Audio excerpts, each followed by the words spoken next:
आती है। माँ चलिए खाना खा लीजिए, खाना बन चुका है। बेटिया जरा देख तो ये चादर कैसा लग रहा है, तुझे पसंद है? हाँ माँ, ये चादर बहुत सुंदर लग रहा है। आपने कितने सुंदर फूलों की कढ़ाई बिठाई है, पर ये किसके लिए है? बेटिया ये चादर मैंने तेरे खातिर बनाया है। थोड़े दिनों में तू बड़े बंगले की बहू बन जाएगी। ज्यादा कीमती चीज देने की तो हमारी क्षमता नहीं, पर दहेज में देने को थोड़ा बहुत कुछ तो जोड़ना होगा। जानकी एक बक्से को खोलती है जिसमें कुछ साड़ियां रखी थी। जानती है लक्ष्मी बिटिया, ये एक एक साड़ी मैं सालों से तेरी शादी के लिए सहेज रही थी, पर हमेशा सोचती थी कि इतनी गरीबी देखकर कौन हमसे रिश्ता जोड़ेगा। पर भगवान ने तेरी जोड़ी इतने अच्छे घर द्वार में लगाई है कि तू खुश रहेगी। जहाँ एक तरफ जानकी अपनी गरीब बेटी का रिश्ता बड़े बंगले में लगने को लेकर खुश थी, वहीं बड़े बंगले में अलग ही मंजर छाया था। खूब बड़ा सा बगीचा, चमचमाता झूमर, महंगी सोफे पर वसुंधरा देवी ठाट बाट से बैठी हुई थी।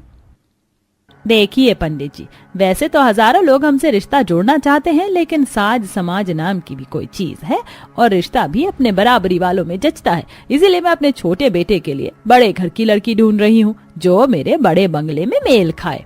अरे वसुंधरा जी, मुझे आपकी पसंद नापसंद का अच्छे से पता है, इसलिए मैं एक से बढ़कर एक बड़े बड़े घरों से रिश्ते लाया हूँ। तस्वीर देखकर आप रिश्ता कट नहीं कर पाएंगे। ये देखिए, शिप्रा नाम है, माँ बाप की इकलौती लड़की है। कई मकान जमीन जायदाद इसके नाम से कर रखा है। यहाँ से आपको खूब भर भर के दहेज मिलेगा। लड़की देखने में तो खूब सुंदर और मॉडर्न भी है ना मालिनी बहू? जी मम्मी जी, इसकी जोड़ी देवर जी के साथ बिल्कुल परफेक्ट लगेगी। पंडित जी, मुझे ये लड़की पसंद है, आप इसी से बात चलाइए। मेरे बड़े बंगले की छोटी बहू यही बनेगी। तभी देव और बड़ा बेटा अशोक बिजनेस ट्रिप से लौट आते हैं। हाँ जी, आ गए आप, बहुत ही अच्छे मौके पर आए हैं। ये देखिए, मैंने हमारे आदर्श के लिए लड़की पसंद की है। देव जी, बिल्कुल आपके बड़े बंगले के बराबरी वाले लोग हैं। इतना दान दहेज मिलेगा कि लोग बस देखते रह जाएंगे। क्षमा कीजिए पंडित जी, मगर ये रिश्ता नहीं हो सकता, क्योंकि मैं मेरे छोटे बेटे का रिश्ता तय कर चुका हूँ। इतना सुनते ही पंडित जी उठकर चले जाते हैं। देव जी, कितना अच्छा रिश्ता घर चलकर आया था और आपने इतने अच्छे रिश्ते को काट दिया, और आपने खुद आदर्श का रिश्ता तय कर दिया, एक बार मुझसे पूछा भी नहीं। क्या मेरा कोई अधिकार नहीं? वसुंधरा, मैंने हमारे आदर्श के लिए मेरे दोस्त की बेटी लक्ष्मी को पसंद किया है। वही इस घर में छोटी बहू बनकर आएगी और हमारे घर को जोड़ कर रखेगी। लक्ष्मी? उस रामू की गरीब लड़की? देखो जी, मुझे नहीं पता तुमने क्या देखकर उसे पसंद किया, मुझे वो लड़की नापसंद है, और मेरे जीते जी वो इस बड़े बंगले की छोटी बहू हरगिज नहीं बनेगी। तो मेरा भी फैसला सुन लो वसुंधरा, इस घर की छोटी बहू यदि कोई बनेगा तो वो मेरे दोस्त की बेटी लक्ष्मी ही बनेगी, क्योंकि मैं जुबान दे चुका हूँ और मुझे यकीन है तुम मेरे फैसले का सम्मान करोगी। देव अपना फैसला सुनाकर कमरे में चला जाता है। खराब माहौल का फायदा उठाते हुए मालिनी आग में घी डालती है। मम्मी जी, पापा जी देवर जी की शादी का डिसीजन अकेले कैसे ले सकते हैं? आपका भी तो अधिकार बनता है कि अपनी पसंद की बहू चुनने का। और स्टेटस एंड क्लास नाम की भी कोई चीज होती है। अगर वो 2 कौड़ी की लड़की मेरी देवरानी बनकर आएगी तो मेरे हाई क्लास फ्रेंड सर्कल्स में मेरी तो नाक कट जाएगी। मालिनी बहू, तू तो जानती है तेरे ससुर जी के फैसले के आगे मेरी एक नहीं चलेगी, लेकिन वो गरीब लड़की क्या सोचकर बैठी है कि मेरे इस बड़े बंगले की बहू बनकर राज करेगी? इसका तो केवल सपना ही देखेगी वो। वेल देन मालिनी, मैंने चिंगारी लगा दी, अब लगेगी आग। सालों से मैंने इस बड़े बंगले में राज करने का सपना देखा है, उसे कोई 2 कौड़ी की लड़की नहीं तोड़ सकती। समय गुजरता है और दोनों घरों में शादी की तैयारी शुरू हो जाती है। जहाँ एक तरफ रामू के मिट्टी के घर के आंगन में मड़वा गड़ा हुआ था, गेंदे के थोड़े फूल पत्तों से चौखट सजा हुआ था, तो वहीं बड़े बंगले में महंगे फूल और लाइटों से सजावट हो रखी थी। बड़ा बंगला किसी महल की तरह जगमग कर रहा था। अरे भैया, चौखट पर थोड़ी और ज्यादा फूल लगाइए, और ये गेंदे के फूल बिल्कुल भी नहीं चलेंगे। यहाँ पर गुलाब से डेकोरेशन होगी। मेन गेट का लुक अच्छे से हाईलाइट होना चाहिए। अरे भैया जी, आप बिल्कुल चिंता मत कीजिए, आपके बड़े बंगले को हम खूब अच्छे से डेकोरेट करेंगे। अशोक जी, तुम्हें कुछ ज्यादा ही शादी के खर्चे में पैसे लगाने की नहीं पड़ी है? मुझे तो ये समझ में नहीं आ रहा है, उस गरीबजादी लड़की के लिए इस बड़े बंगले को इतना क्यों सजाया जा रहा है? मालिनी, तुम जब देखो दूसरों से जेलस फील क्यों करती रहती हो? अरे कभी दूसरों की खुशी में खुश रहना सीखो। तुम्हें खुश होना है तो खुश हो, मुझे कोई दिलचस्पी नहीं है एक गरीब लो क्लास को अपनी देवरानी बनाकर इंट्रोड्यूस करवाने का। घमंड दिखाकर मालिनी अपनी सास के कमरे में जाती है, जहां पहले से ही सास ससुर में गहने चढ़ाने को लेकर बहसबाजी हो रही थी। वसुंधरा जी, यह सारे गहने मैंने छोटी बहू को चढ़ाने के लिए बनवाए हैं, तुम इसमें से अलग क्यों कर रखी हो? अजी मैं कौन सा ये सारे गहने सदा के लिए अपने पास रख रही हूँ। शादी के बाद तो छोटी बहू के ही होने हैं, पर मंडप में देने के लिए केवल 5 थान गहने बहुत हैं। कुछ ही देर में धूमधाम से बड़े बंगले से बारात चलती, पूरे विधि विधान के साथ आदर्श और लक्ष्मी की शादी होती है और कुछ देर में विदाई का टाइम हो जाता है। बेटिया, आज से तेरे ससुराल वाले ही तेरे खातिर अपना परिवार है। इस परिवार को सदा जोड़ कर रखना, कभी टूटने मत देना, अपना ख्याल रखना। माँ, आप और पिताजी भी अपना ख्याल रखिएगा। चलती हूँ बाबा। जहाँ मेरी बच्ची सदा खुश रहना अपने संसार में।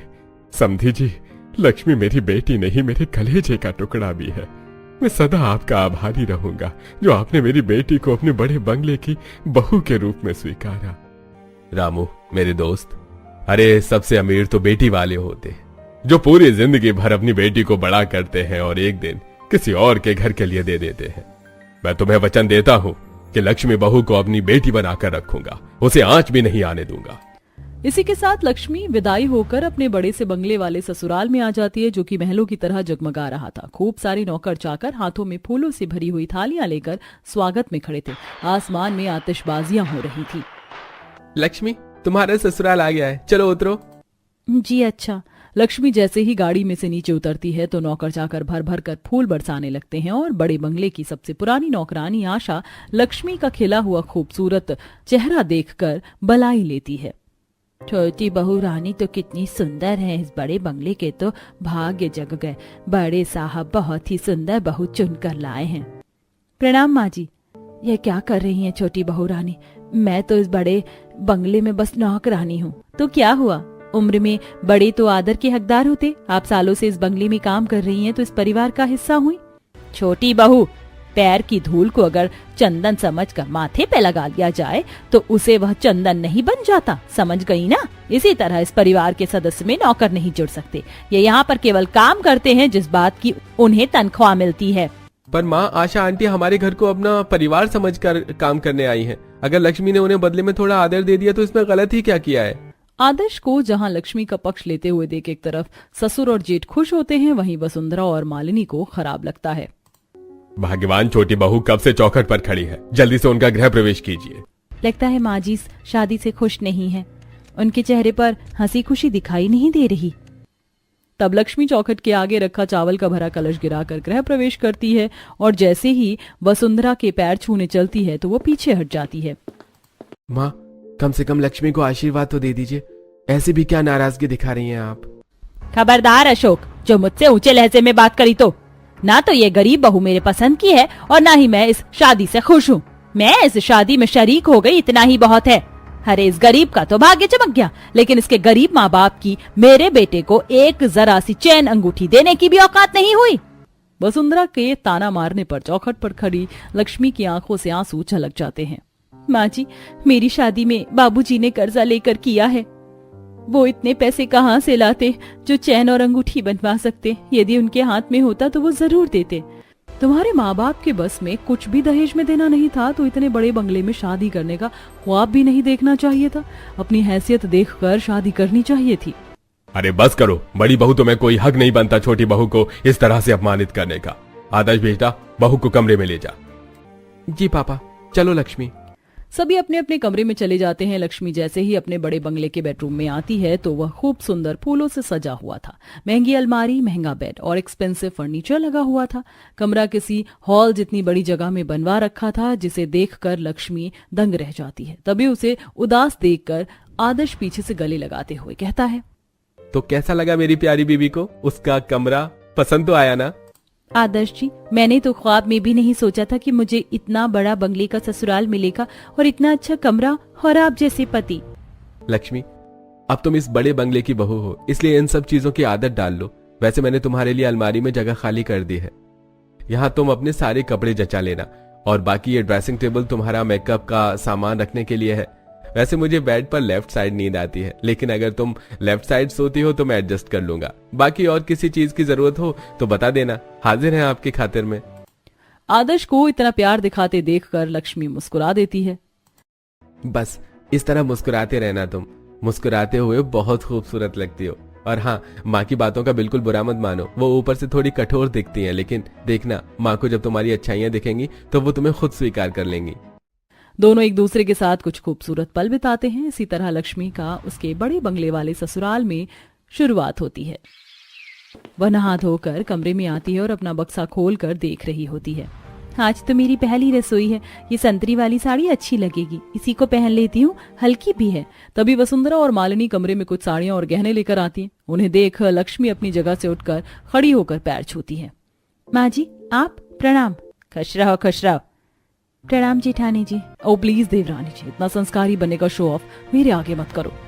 जेठानी जी, मैं कोई दिखावा नहीं कर रही, मेरे माँ बाप ने मुझे सिखाया अपने से बड़ों की इज्जत करना। छोटी बहू, तेरे माँ बाप ने तुझे ये नहीं सिखाया कि अपने से रिश्ते में बड़ों से तमीज से बात की जाती है, जुबान नहीं लड़ाया जाता। जाने दीजिए मम्मी जी, देवरानी जी मिडिल क्लास घर से आई है ना, धीरे धीरे अपने बड़े बंगले की तहजीब और तमीज इन्हें मैं सिखा दूंगी। ये ले, ये कुछ साड़ियां मेरी तरफ से मैं तेरे खाते लेकर आई हूँ, इनमें से जो अच्छी लगे वो पहन लेना। अपने प्रति अपने सास का पिघलता हुआ मन देखकर लक्ष्मी को काफी अच्छा लगता है। लक्ष्मी धन्यवाद देती है। धन्यवाद माँ जी इस उपहार के लिए, पर अभी मैंने पहनने के लिए साड़ी निकाल ली है, इसे बाद में पहन लूंगी। तभी मालिनी साड़ियों को उठाकर बात को बढ़ाते हुए, देवरानी जी, तुम ये साड़ी पहनने वाली थी, इतनी सिंपल सोबर। अरे अभी अभी तुम्हारी नई नई शादी हुई है, अब तुम बड़े बंगले की बहू हो। क्यों दीदी, इस साड़ी में क्या खराबी है? माँ ने बड़ी प्यार से दी थी, इसीलिए मैंने सोचा इसे पहन लेती हूँ। बहू, ऐसी साड़ी हमारे बड़े बंगले की नौकरानियां भी नहीं पहनती। तू तो इस घर की छोटी बहू है, तो अब से ये पहनावा ओढ़ावा इस घर की बहू की तरह ही रखना सीख ले। और ये कान में कितने हल्के से टॉप्स पहन रखे, नाक में इतनी हल्की लौंग। दामाद को तो कुछ दिया नहीं, बेटी को भी थोड़े अच्छे गहने नहीं दिए गए। इसे निकाल कर ये ज्वेलरी पहन लेना, ताकि तू इस बड़े बंगले की छोटी बहू लगनी चाहिए। अभी नई शादी हुई है तो पड़ोसने तुझे देखने के लिए आएंगी, और मैं नहीं चाहती कि बातें बने। अपने गरीब माँ बाप के दिए गए हर चीज का अपमान होते हुए देखकर लक्ष्मी का मन भारी हो जाता है। फिर भी वह अपने चेहरे पर इस शिकन तक को नहीं आने देती है। ठीक है माँ जी, मैं ये साड़ी पहन लूंगी। लाओ फिर ये सब साड़ी मुझे दे दो, नौकर चाकर को दे दूंगी। नहीं दीदी, इन साड़ियों को मेरे पास ही रहने दीजिए। माँ ने बड़े प्यार से मेरी शादी के लिए सहेज कर इसे रखा था, मैं इसे पहनूंगी नहीं, बस अपने पास रखूंगी। बहू, जब तुझे इन साड़ियों को पहनना नहीं है तो अपने पास रखकर भी क्या करेगी? मालिनी बहू, इन साड़ियों को उठा लो। मालिनी लक्ष्मी के हाथ से वो साड़ियां छीन लेती हैं और दोनों कमरे से चली जाती हैं। लक्ष्मी की आंखें डबडबा जाती हैं। मैंने कितने प्यार से वो सारी साड़ियां मेरे लिए सहेज कर रखी थी, और कितनी मेहनत से एक एक साड़ी पर कढ़ाई की थी। क्या बड़े बंगले की बहू बनने के बाद मेरा खुद पर इतना भी अधिकार नहीं कि मैं अपने मायके से मिला कुछ भी पहन सकूं? अपने टूटे मन को समझाते हुए लक्ष्मी तैयार होकर कमरे से बाहर निकलती है। बंगला इतना बड़ा है और इतने कमरों का था कि वह भटक भी जाती है। इतनी देर से मैं रसोई ढूंढ रही हूँ, अभी तक रसोई नहीं मिली। इतने बड़े बंगले में इतने सारे कमरे बना रखे हैं कि मैं तो बार बार भटक जा रही हूँ। कुछ देर में लक्ष्मी बड़े बंगले की रसोई में पहुंचती है, जहाँ वसुंधरा और मालिनी खड़ी होकर खानसामे से अपने सामने खाना बनवा रही थी। खाने में तेल का खास ध्यान रखना, किसी भी चीज में एक्स्ट्रा तेल नहीं होना चाहिए। और हाँ, खीर प्योर दूध की बनेगी और ये सारे ड्राई फ्रूट डाल देना। जी बड़ी बहू। माँ जी, जेठानी जी, आज ससुराल में मेरा पहला दिन है, इसीलिए पहली रसोई तो मेरी होनी थी। फिर आप लोग इनसे खाना क्यों बनवा रहे हैं? क्या क्या व्यंजन बनेगा मैं बना देती हूँ, आप बस मुझे बता दीजिए। छोटी बहू के बोलचाल में इतनी मिठास और नरमी देखकर रसोई में खड़े होकर खाना बना रहे रसोइया उसे देखने लगते हैं। लक्ष्मी, यहाँ पर खाना बनाने के लिए कुक लगे हुए हैं, इसीलिए तुम्हें खाना बनाने की कोई जरूरत नहीं, और वैसे भी तुम शेफ की तरह तो टेस्टी खाना नहीं बना सकती। जेठानी जी, माना कि शेफ अच्छा खाना बना सकता है, लेकिन रसोई में जब गृहिणी का हाथ पड़ता है तो स्वाद खुद ब खुद खाने में खिलकर उतरता है, क्योंकि वह अपने परिवार वालों के लिए पूरे मन से खाना बनाती है। लक्ष्मी की बातें कहीं न कहीं वसुंधरा के मन को मोह लेती हैं। मानना पड़ेगा, भले मेरी छोटी बहू गरीब है, लेकिन इसके अंदर गुण तो है। छोटी बहू, जब बावर्ची खाना बना देंगी तो तू बस सब चीजों में चम्मच चला देना, पहली रसोई की रस्म हो जाएगी। तभी गर्म दूध रसोइया के हाथ पर गिर जाता है, जिससे हाथ जलकर लाल हो जाता है। अरे माँ। भैया, आप ठीक तो हैं? लक्ष्मी जल्दी से ठंडे पानी में रसोइया का हाथ डालती है और किसी परिवार के सदस्य के जैसे परवाह करती है। भैया आप बस थोड़ी देर और हाथ डालकर रखिए, हाथ में ठंडक आ जाएगी तो जलन नहीं होगी। तभी मालिनी कुक पर कुड़कुड़ाने लगती है। राजेंद्र तुम्हारा ध्यान कहाँ था, इतना सारा दूध बर्बाद कर दिया और खाना भी रेडी नहीं हुआ, अब मीठा कौन बनाएगा? अरे बड़ी भाभी मैं बना दूंगा मीठा, बस थोड़ी जलन कम हो जाने दीजिए। राजेंद्र भैया आप चिंता मत कीजिए, आपकी जगह मीठा मैं बना दूंगी, आप जाकर आराम कीजिए। तुम बनाओगी मीठा? अभी तुम्हें आए हुए 1 दिन भी नहीं हुआ, कैसे परख करोगी कितना मीठा डालना है, कितना दूध डालना है और कितनी खीर बनानी है? जेठानी जी मैं बना लूंगी। लक्ष्मी की बात पर भरोसा करते हुए वसुंधरा उसे एक मौका देती है। बड़े ही मन से लक्ष्मी सबके लिए खीर बनाती है जिसकी खुशबू पूरे बंगले में भर जाती है और साथ ही बंगले के बाहर भी चली जाती है। जैसे ही पड़ोसियों की बारी आती है तो नौकर चाकर आते हैं। छोटी बहू रानी खाना बन गया तो लाइए मैं परोस दूंगी। बिल्कुल नहीं, आज मेरी पहली रसोई है ना, इसीलिए आज आप सबको मैं परोस करके खिलाऊंगी, आप सब बैठ जाइए। पहली बार नौकरों को इतना आदर सम्मान मिलते देखकर सबकी आंखों में नमी सी भर गई। छोटी बहू रानी बरसों गुजर गया इस बड़े बंगले में काम करते, लेकिन आज तक हमें किसी ने इतना आदर सम्मान नहीं दिया। इस बड़े बंगले के सदस्यों के साथ बैठकर खाने की बराबरी तो हमें किसी ने नहीं दी। आप सभी लोगों ने भी तो इस परिवार के लिए इतना सब कुछ किया है। सभी नौकर लक्ष्मी के कहने पर जाकर खाने की मेज पर जाकर बैठ जाते हैं, जिसे देख मालिनी डांट कर उठाती है। तुम 2 कौड़ी के नौकर चाकर की हिम्मत कैसे हुई हमारी बराबरी में बैठने की? जेठानी जी इन सभी को मैंने बैठने को कहा है। देवरानी जी तुम्हारा दिमाग तो नहीं खराब हो गया? अभी तुम्हें आए हुए 2 दिन नहीं हुए इस बड़े बंगले में और तुम अपनी मर्जी चला रही हो। तुम नहीं जानती नौकरों की जात को, उंगली पकड़ाते इनको सर पर चढ़ने में देर नहीं लगती। मालिनी का खराब बर्ताव देखकर नौकरों को दुख लगता है, तभी ससुर पक्ष लेते हैं। बड़ी बहू ये सभी रोज हमारा ख्याल रखते हैं, हमारे दिन को अच्छा बनाते हैं। अगर एक दिन हम इनके दिन को अच्छा बना देंगे तो इसमें कुछ नहीं बिगड़ेगा। आप सभी लोग बैठकर खाइए। सभी नौकर उनके बराबर में बैठकर खाते। मालिनी गुस्से में बड़बड़ाते हुए उठकर अपने कमरे में चली जाती है। इस 2 कौड़ी की देवरानी को अभी इस बड़े बंगले की बहू बनकर आए 2 दिन भी नहीं हुआ और इनसे बड़े बंगले का रिवाज बदल कर रख दिया। कहीं इस तरह की मीठी मीठी बातें करके ये मम्मी जी को बहला फुसलाकर पूरा बंगला ही अपना नाम ना करवा ले। इसी तरह समय गुजरता है। धीरे धीरे अपने अच्छे आचरण से लक्ष्मी अपनी सास के दिल में भी जगह बनाने लगती है। भोर की पहली किरण के साथ उठकर पूजा पाठ करना, रसोई में खाना नाश्ता बनाना और वहीं रात को वसुंधरा के पैर दबाकर सोना। छोटी बहू तू अभी तक अपने कमरे में नहीं गई? रात के 2 बज रहे हैं। माँ जी पता ही नहीं चला कब पैर दबाते दबाते आंख लग गई थी। कोई बात नहीं, जा जाकर सो जा। जी माँ। ऐसे ही समय गुजरता है और एक दिन पड़ोसने गायत्री शारदा वसुंधरा के घर आती हैं। हाय क्या बात है वसुंधरा, तुमने तो अपने छोटे बेटे की चटमंगनी पर शादी करवा दी और हमको बुलाया भी नहीं। दाल में कुछ काला है क्या? गायत्री मुझे तो लगता है पूरी दाल ही काली है, लगता है बेटे ने लव मैरिज करी है। अरे ऐसी तो कोई बात भी नहीं है, तुमको ऐसी खबर किसने दी? अरे अपनी पसंद से बहू चुनकर लाई हूँ मैं। अपने मुंह मियाँ मिट्ठू बनना तो कोई तुमसे सीखे वसुंधरा, हमें सब पता है कि तुम अपनी छोटी बहू बहुत ही गरीब घर से लेकर आई हो। बिल्कुल सही सुना है आपने शारदा आंटी जी, वो तो हमारे स्टैंडर्ड में मैच भी नहीं खाती, पर क्या कर सकते हैं, पापा जी की पसंद की बहू है इसीलिए एडजस्ट करना पड़ा है। तभी पीछे से लक्ष्मी चाय नाश्ता लाकर परोसती है। आंटी जी ये लीजिए चाय नाश्ता। नमस्ते। लक्ष्मी दोनों को इज्जत देते हुए उनके पैर छूती है। दोनों पड़ोसन आंखें जमाकर उसको देख रही थी। उसने सर पर घूंघट ले रखा था जिसमें उसका संस्कारी आचरण झलक रहा था। मालिनी मॉडर्न ड्रेस में बैठी हुई थी। जो भी कहो वसुंधरा बहन, भले ही बहु गरीब घर से चुनकर लाई हो, लेकिन लाखों में एक संस्कारी, गुणवान और अच्छे आचरण की है। कम से कम तुम्हारी बड़ी बहू की तरह तरंगी पहनावा तो नहीं है। गायत्री की बात सुनकर मालिनी को मिर्ची लग जाती है। What do you mean Gayatri aunty ji, आप कहना क्या चाहती हैं? और आप होती कौन है मेरे ड्रेसिंग सेंस को लेकर जज करने वाली? देख लिया मालिनी बहू, अपने ऊपर तुम्हें एक बात सुनना बर्दाश्त नहीं हुआ और अपने गरीब देवरानी को तुम अभी भर भर कर अपमानित कर रही थी, तब तुम्हें बड़ा अच्छा लग रहा था। इंसान को उतना ही किसी को नीचा दिखाना चाहिए जितना वो खुद सह सके। बाकी वसुंधरा, जाते हुए मैं एक ही बात कहूंगी कि तुम्हारे बड़े बंगले में भाग्य जगाने वाली बहू आई है, इसकी कदर करना। दोनों पड़ोसन चाय नाश्ता करके चली जाती है। उनके जाने के बाद वसुंधरा गुस्से में मालिनी को डांटती है। मालिनी बहू, ये क्या तमीज थी अपनों से बड़ों से बात करने की? मम्मी जी आपने सुना नहीं, वो दोनों पड़ोसन मेरे कपड़े को लेकर किस तरह से कमेंट पास कर रही हैं। क्या गलत बोला हम दोनों ने? बड़े घर की बहू का पता उनके पहनावे से चलता है, लेकिन तेरा पहनावा इतना बेढंगा है कि हर कोई टोकता है। मैं हर किसी का मुंह तो नहीं जाकर बंद कर सकती। तो आप क्या चाहती हैं मम्मी जी, इन चीप क्लास लोगों के लिए मैं अपना ड्रेसिंग सेंस चेंज कर लूं? नेवर मम्मी जी, मैं आपकी छोटी बहू की तरह गरीब घर से नहीं आई हूं, इसीलिए मुझ पर दामन चलाने की सोचना भी मत। अपनी बड़ी बहू का घमंडी स्वभाव देखकर वसुंधरा को काफी खराब सा लगता है। मेरी एक छोटी सी बात पर मालिनी बहू ने इस तरह से जवाब दे दिया, पर मेरी छोटी बहू मेरी हर एक बात का मान रखती है। मैंने उसका ठीक से स्वागत भी नहीं करवाया। अब मैं इस बड़े से बंगले में अपनी छोटी बहू का अच्छे से रिसेप्शन रखूंगी।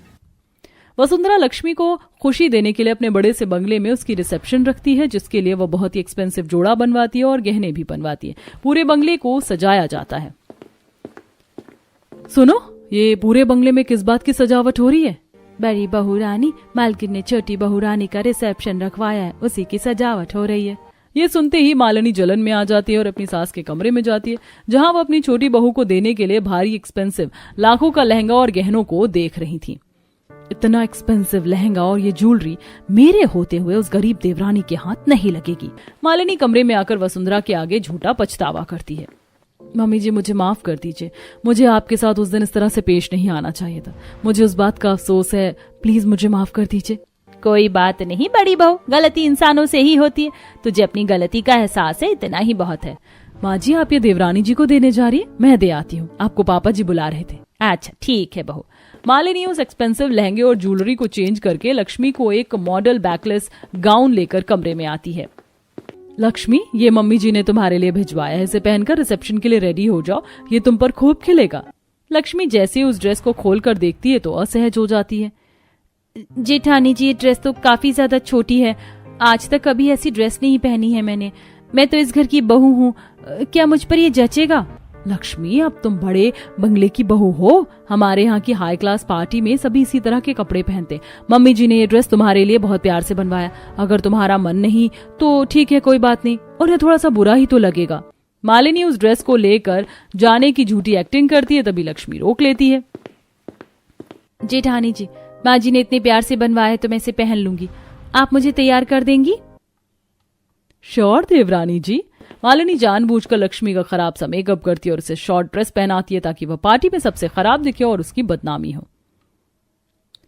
रिसेप्शन का असली माहौल तो ये 2 कौड़ी की गरीब देवरानी क्रिएट करेगी, जब ये इस तरह के कपड़े पहनकर पार्टी में जाएगी और मम्मी जी गुस्से में आग बबूला होकर फटेंगी। इसकी तारीफ सुन सुनकर मेरे कान पक चुके थे, इसीलिए मुझे ये स्टेप उठाना पड़ा। सॉरी लक्ष्मी। कुछ ही देर में Lakshmi high heels short dress पहनकर नीचे आती है। हील्स पहनने की वजह से उससे ठीक से चला भी नहीं जा रहा था। वहीं रिसेप्शन पार्टी में आए सभी लोग देख देख कर बातें बना रहे थे। हाय हाय, वसुंधरा जी की छोटी बहू ने किस तरह के कपड़े पहन रखे, लगता है इसे भी बड़ी वाली की तरह शो ऑफ करने की हवा लग गई, तभी तो ऐसे कपड़े पहने हैं। सही कह रही हो बहन, वसुंधरा बहन के बड़े बंगले की दोनों बहू तो एक से बढ़कर एक है। लक्ष्मी बहू, मैंने तेरे लिए इतनी सुंदर साड़ी और जेवर भेजा था, फिर तूने ये क्या पहन लिया? मम्मी जी, ये ड्रेस जेठानी जी ने पहनने को बोला था, आपने ही तो भेजा है। लक्ष्मी की बात सुनकर वसुंधरा सारा माजरा समझ जाती है और मालिनी को खूब सुनाती है। मालिनी बहू, शर्म आनी चाहिए, जलन में तुमने इस घर की इज्जत को ही दांव पर लगा दिया। हाँ, मैंने ये किया और मुझे इस बात का कोई गिल्ट नहीं है। जिसे देखो सबके मुंह पर इस 2 कौड़ी की देवरानी का नाम सुन सुनकर मेरे कान पक चुके थे। सभी को बस इस बड़े बंगले की छोटी बहू दिखाई दे रही थी। सारा टेंशन केवल और केवल इस घर की छोटी बहू को ही मिल रहा था, बड़ी बहू किसी को याद नहीं थी। जेठानी जी, मैंने आपको जेठानी नहीं बल्कि दीदी का दर्जा दिया था, कम से कम उस रिश्ते का मान तो रख लेती। मैं बस सभी से जुड़कर रहना चाहती हूँ और इसी में खुश हूँ।